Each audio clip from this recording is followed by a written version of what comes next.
Hey folks, today we are going to do a day of eating during quarantine keto.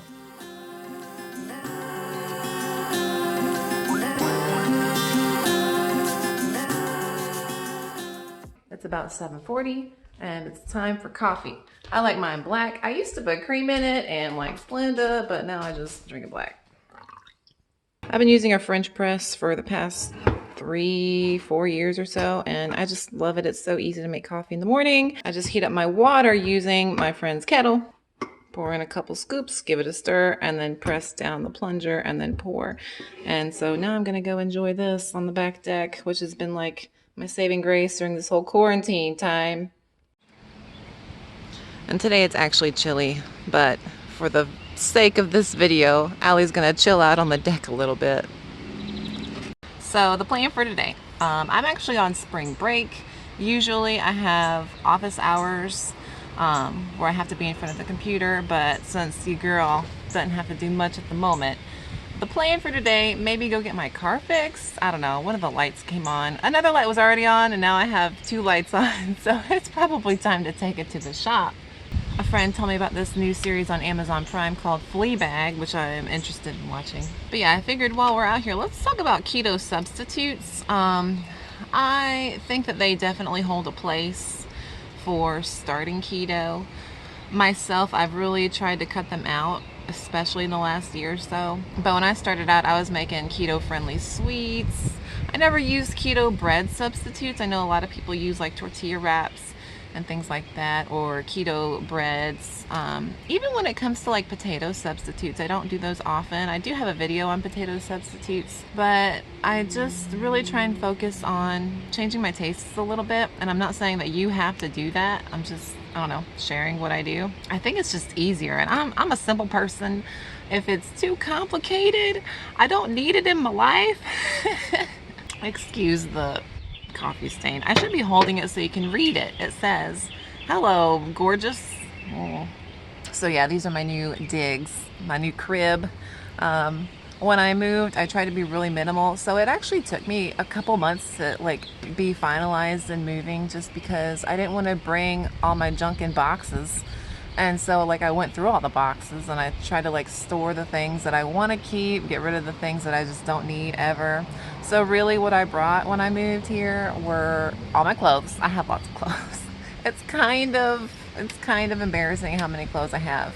I didn't bring all of them. I mean, a lot of them are stored because they're winter clothes, and a lot of them are clothes that I want to keep, but I'm not wearing at the moment, or I know that I'm probably not going to wear this season. So basically brought clothes and food and like my hair and makeup stuff, and that's it.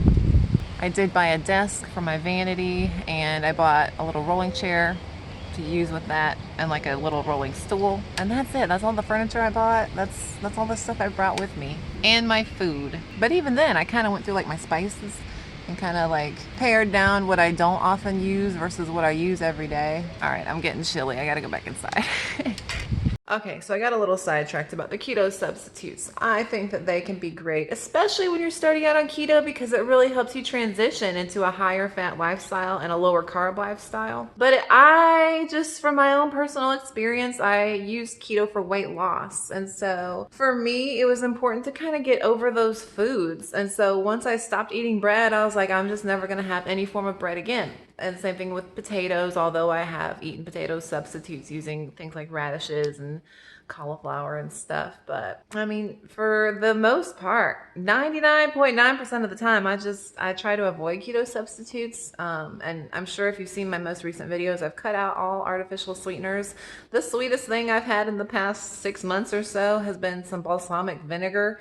And it really does change your tastes. I mean, that is a treat to me, having a little caprese salad with some balsamic. That's so good. Or even like a glass of Sauvignon Blanc, now that it's, springtime, although today's not warm, whatever. To me, like a glass of Sauv Blanc is basically like apple juice, and it's so good. And I don't know, it's very refreshing to me now. So I think you can definitely use keto substitutes in your keto lifestyle if you want to, but if you're trying to get over that food addiction when it comes to feeling really full, which is something I talk about, I struggle with that still even, Using things like bread and potatoes for me when I was overweight was a way to get that full feeling. I'd stuff it all down and then I'd eat like the meat part of my meal. But now that I don't have those, even in keto forms, I can do better by controlling that desire to feel stuffed all the time. But again, everything that you hear from a keto guru on the internet is going to depend based on your situation and what you need to happen in your life. I'm at the dealership getting my car worked on. Apparently there's an issue with the battery. I don't know, the light came on. I put some transmission fluid in my car because apparently it eats transmission fluid, and then the light went off after a few days, but I still needed an oil change, so I brought it anyway. So I've been here 3.5 hours, a little over that. And so I just asked, when's it gonna be done? They're nice. Nothing against the people that are working here, but I'm a little hungry. Sorry that there's a TV in the background. I have zero control over this environment right now. So today I'm a little bit hungry. That's because last night I actually stayed under my calorie limit by like 150 calories. So I don't know, it didn't work out where I ate a snack at night.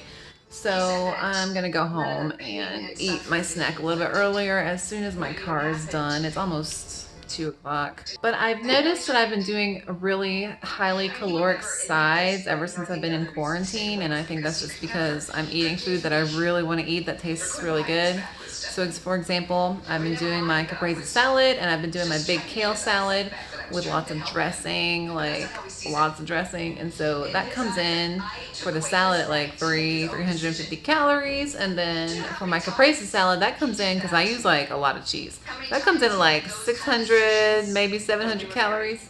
So now what I want to do is kind of cut back on my side calories so that I can just snack a little bit more before and after dinner. That's just what I feel like doing this week. So just always remember, it's great to adapt. If something's not working or you're tired of an approach, switch it up. So now for dinner this week, I'm gonna be doing broiled chicken breast with my Montreal chicken spice, which I love, with just green beans as a side. And I'm gonna have a heavier snack before dinner, maybe a little one after dinner. Love my cheese. I did pick up some mozzarella, so I also have cream cheese and corned beef, so we'll see what's happening. I need to avoid nuts because on this whole quarantine thing, I have been overgoing on nuts. And Allie may or may not have eaten 16 ounces worth of pecans in one sitting. Ooh, that was a 3,600 calorie mistake, I believe, if I calculated it right in my mind grapes. So, gonna cut out the nuts for a bit. We'll see what happens. I really hope that they call me soon. I'm dying. My butt hurts right now. Okay, so just got home. I'm starving. I was at the car dealership service area for 5 hours and 15 minutes. My neck hurts. I was cold in there. So I'm gonna get my little snack together. Keeping it keto, even though we're on quarantine, self-isolation, sheltering in place, whatever. So we've got 43 grams of cream cheese here. And I'm gonna eat that with this canned corned beef. I like it straight out of the can. I think that's when it tastes the best. I've tried to heat it up once in the microwave. It wasn't that great. So I just usually eat it cold or right out of the can, room temperature. Usually I get the Food Lion brand, but this was all they had and it was like twice the price. But if you look at the nutrition for canned corned beef, it's actually pretty great. So this one's 0 carbs. I think the one at Food Lion was 1 carb per 56 grams, and it's only 120 calories. So a nice fatty and a little bit of protein snack. And I'm gonna join my snack with a little glass of wine because it's been a long, boring, neck stretching, hurtful day. Okay, so we ended up with about 71 grams of the corned beef. In my opinion, canned corned beef is the poor man's pate. So we got corned beef and cream cheese in one bite. Oh, it's yummy. It's so good. Super duper good. So usually when I'm on a regular work schedule and I'm like working all day, what I'll do is I'll save up my calories throughout the week. So I'll eat 1,300 to 1,400 calories Monday through Friday, or not even, usually like Monday through Thursday, and then Friday, Saturday, and Sunday I'll up it a bit because it's the weekend and I want to have fun and like go out to eat and not have to worry about measuring. But now what I'm noticing is I will actually eat just a little bit more throughout the entire week. So right now I'm eating anywhere from 15 to 1,700 calories a day. I'm not very active. I want to work out more. I think that's going to start happening soon. So that's just how things have been going and how things have kind of changed due to all of this, you know, self-isolation that's been going on and not working a regular schedule, 8 hours a day, and being at home where all the food is. I'm trying to get back into really intermittent fasting. Today I did pretty good. I waited until, you know, like I was starving, and so I'm gonna have my eating window here for the next 3 hours. So I'm starting now with my snack. I'll eat my dinner in a couple hours, and then I might have like some more cheese afterwards. That's what I love about keto. You just adapt it to your lifestyle and what you need to do for yourself. And I know people are gonna complain about the corned beef. I know it's got preservatives, but it fits my lifestyle and my budget, and I like it, and it's low carb, and it just works for me. And I think it works for other people out there too. So if eating, you know, some processed meats works for you and it fits with your keto approach, then that's great. I'm happy for you. Let's talk about these green beans. So I mentioned that I really want a much less caloric vegetable side or just side to my dinner. So I'm going back to basics. I'm going back to my lots of protein and vegetables. So just a word of caution when you're logging things. This can says that it contains 411 grams of food. But when I actually drain the can and then measure the leftover beans, when I drain out the water and just measure the actual food in the can, it came out to like 250. So I always just eat one can at a time because this is like my one big vegetable side. So instead of logging like 250 grams in my food log, when I first entered it, I entered it as 411 equals all of the calories right here times 3.5 because that's how many servings are in the can. So it's 3 carbs minus 1 gram of fiber per serving. So I believe that comes out to 2 net grams of carbs per serving times 3.5 is like 7 net grams of carbs for this whole can. So just remember, like, water will throw things off. So you just kind of have to figure out what you're actually measuring when you do measure. So when I log my green beans, I do put in 411 grams because that's what I first logged the food as when I first looked at the food label, but really I'm only eating 250 grams of green beans. But as long as you know that you're on track and doing things right, that's all that matters. So I'm going back and forth between my mom's and my roommate's house. So I forgot my Montreal chicken spice, and I didn't think to pick any up while I was at the grocery store yesterday. So I'm using some Slap Your Mama. The chicken's in the oven. It's broiling in some foil, which makes cleanup a breeze, and it'll be done soon. So I have my other glass of wine.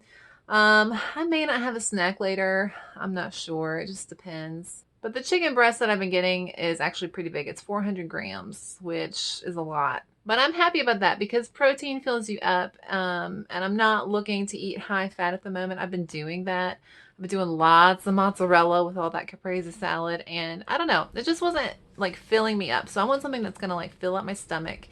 You know, fat can fill you up in different ways. It can make you not want to eat for a while, but I don't know. I'm just switching it up, and that's how I do. And boom, broiled in foil with my dry rub Slap Your Mama seasoning.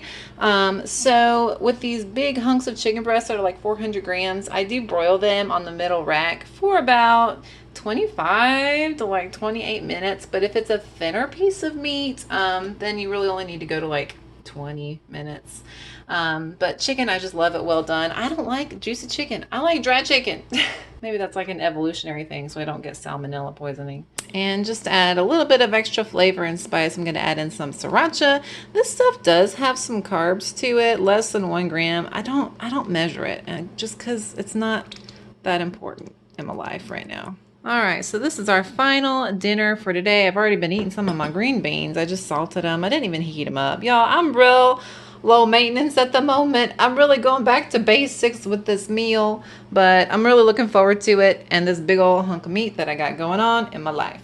So that's how things have been going with this whole social distancing, shelter in place, quarantine thing we've got going on everywhere. I've been trying to just kind of get back into intermittent fasting. I was for a while there eating lunch, then eating a couple snacks, and going back to dinner time and then snacking. And I'm just trying to keep it, you know, like things used to be before all of this, you know, chaos kind of intruded itself into our lives. And I'm sorry I'm filming in such weird locations. I'm really just trying not to show you all the clutter. But you know, that's okay. This is real life and this is what's going on. So I think that's going to be about it for today. I hope you guys are doing well. If you have any questions about keto or keto while quarantining, let me know. I want to share those experiences. You know, if you're struggling, let me know. Like, just like the food schedule, if you're stress eating, like, I get that and I get it if keto is just not something you can tackle right now at the moment, or if, you know, just trying to control cravings right now. I get that. I mean, it's totally understandable. There's a lot of stress, and I'm sure a lot more people are more stressed than I am. But if you did enjoy this video, please do not forget to like and subscribe. That would help me out so much. And if you'd like to follow me on social media, I will link all of that down below. You should check out my Instagram. Yes, do that. Again, thank you guys so much for watching. My name's Allie. Have a good one. Bye.